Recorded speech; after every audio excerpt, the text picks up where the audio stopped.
Sometimes I feel like we're too smart for our own good. This is kind of me thinking out loud here. With the fact that the Rise of Skywalker is about 3 weeks away, about 2.5 weeks away, and I've been thinking and wondering. It's been essentially confirmed, not entirely, because I haven't seen the entire movie, and I'm willing to bet almost everybody watching this video has not seen the movie yet because it's not out yet. But the leaks that we got from Jedi Paxis and from Jason Ward of Making Star Wars seem to be accurate based on the fact that whenever there's a new TV spot that comes out, it confirms some scene that was in the Jedi Paxis leaks, which came out about 4 months ago. So this dude was on point with everything. And I did Mike videos covering it, and I said that I didn't think it was true because it just seemed so uncharacteristic. And they're still doing some changes. There have been some reshoots supposedly. J.J. Abrams has denied the test screening things, and other people are saying he's lying about it. I mean, who really knows? But I've been sitting here and I've been wondering, have these leaks affected our enjoyment of Star Wars? Like, what I mean by that is this. So, with the Rise of Skywalker, okay, I want it to be good. I know there's a lot of Star Wars fans that feel betrayed or whatever by The Last Jedi, which I didn't like the film either, but some people are taking it a little bit too far, and they're saying they want the movie to flop. I guess because they want Disney to pay for it or, pay for their crimes or whatever, which, again, that does make sense. If the movie flops, it is a message toward Disney that we're not going to take what you gave us. However, it's not going to flop. I mean, the movie is doing extraordinarily well in ticket sales. I just don't see the movie losing money. It's going to end up making a profit. Will it make as much as Force Awakens? No, I don't think it will. But maybe it will. I mean, who am I to predict this? But I know for sure it's going to make money. It's the last Skywalker saga movie. That by itself is going to trigger people and entice people, that is, to come see it. But I wonder if these leaks are ruining our enjoyment of these movies, because the leaks are true. And we know the leaks, a lot of it, after reading them, it just kind of comes off like they are, and I'm not going to go into them in this video, right? But it just kind of comes off like a lot of this movie is reactionary. A lot of it seems to be J.J. Abrams trying to course correct what Rian Johnson did. It seems like it's J.J. Abrams trying to please everyone, please the fans, bringing back characters that are iconic for 40 plus years, typical nostalgia teasing, and giving us these great moments with older characters. It really does seem that way. But it's one of those things where I also just feel like, is it going to work? And the problem is it is going to work, but we know the leaks are real, but if we take a step back for a minute and look at things in perspective, first of all, we don't know everything that happens in the movie because the whole script is not leaked, even though it almost did on eBay. So even though the leaks say certain plot points, there could be explanations for these that the leaker didn't have. So I can't sit here and assume that the movie's going to be terrible based on the leaks. The story I don't like, the ending I don't like, but it could end up somehow being saved. I don't really know. There is that. And also, the one thing I want to think about here, and I'm just kind of rambling unscripted here, is, when we were kids, right, we watched these movies and other movies without having the whole, the build up to the movies in many cases. Star Wars came out before I was born, so and there was no internet, so we didn't have leaks and discussion forums and things like that. They didn't exist back in those days. Before I was born, before many of you were born, in the 70s and early 80s, there was no internet. I mean, the internet wasn't even a thing. And so I wonder if being on the internet has kind of created this, where we're just so invested in this that we have to find out everything. And then when we find out everything, it's not what we envisioned, or it's not what we were hoping for. I wonder if that's going to affect our films, because I sit here and I'm like, okay, if I'm a little kid and I'm watching these movies, and when I say little kid, I don't mean like an 8-year-old. I mean like a 14, 15-year-old, like a teenager. If I'm watching these movies, right, I watch Force Awakens, Last Jedi, and Rise of Skywalker, and I don't know anything about the internet or the fans or the fandom or any of that stuff, and I don't even know what's going on with Disney. I literally don't know anything about Disney's and Kathleen Kennedy and J.J. Abrams and like the problems they've had. I know nothing about Rian Johnson being passive aggressive towards his fans.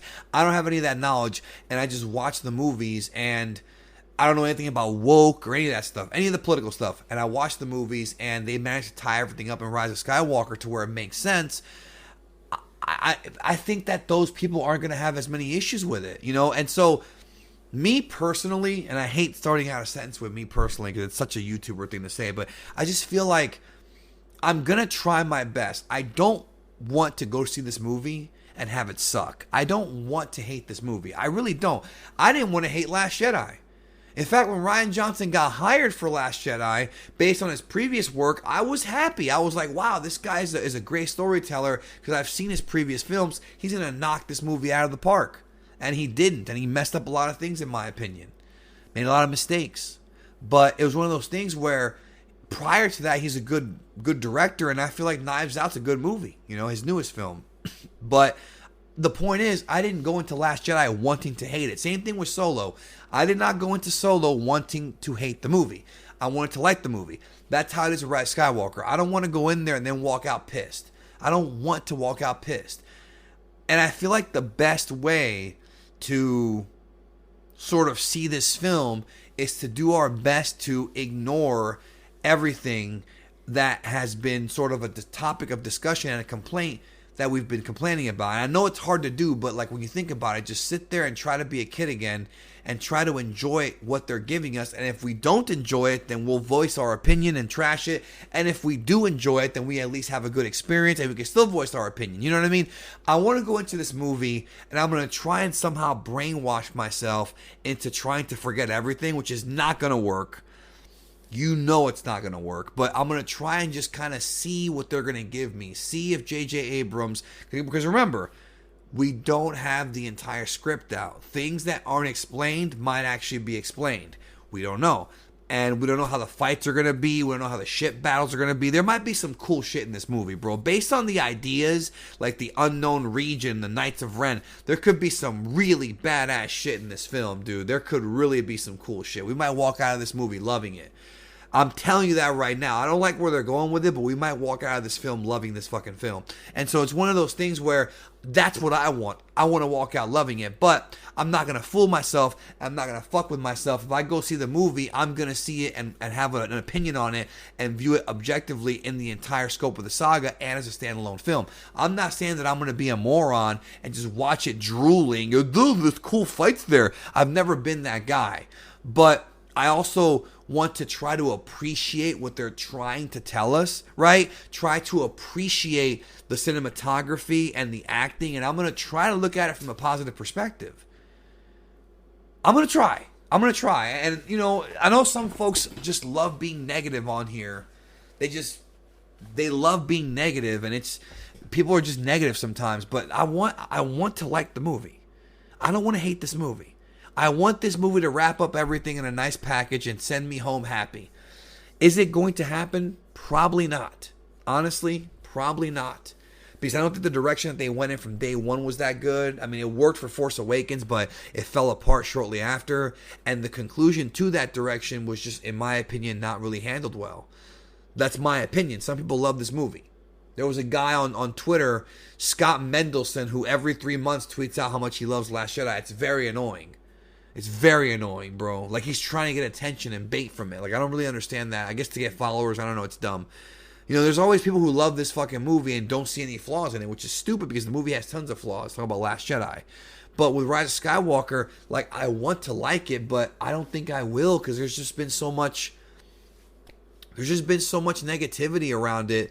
Not from the fans, but from what they had to work with after Last Jedi and what J.J. Abrams actually gave us, or what he's going to give us. I mean, there were so many ways they could take the characters. There were so many new and inventive things they could do, and there are some new things in this movie. There are so many cool ideas and concepts and force powers that they have. I mean, they're obviously borrowing ideas from the EU, from Legends. We've seen them do this in several different incarnations, video games, TV shows, and movies. We know they're aware of the EU.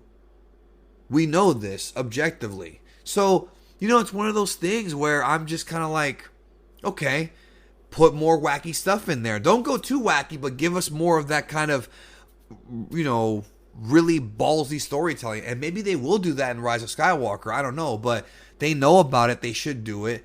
And the whole trilogy just came off like, in many ways, just the same shit we've already seen. And they could have gone a different direction. Even the prequels went in a different direction, different feel. You know, as much as they trash on the prequels, people do, they tried something new. And I feel like this is a lot of this just the same thing, like just the same old shit. You know, the Emperor is plotting something. He has a dark minion or whatever. Like, all, you know, we've seen this already. We've seen the Emperor already. And I love the Emperor. I love Ian McDiarmid as an actor. I love it. I'm excited to see all his scenes. I am very excited to see all of his scenes. But, man,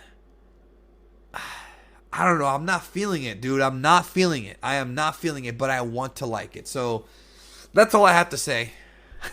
I'll talk to you later.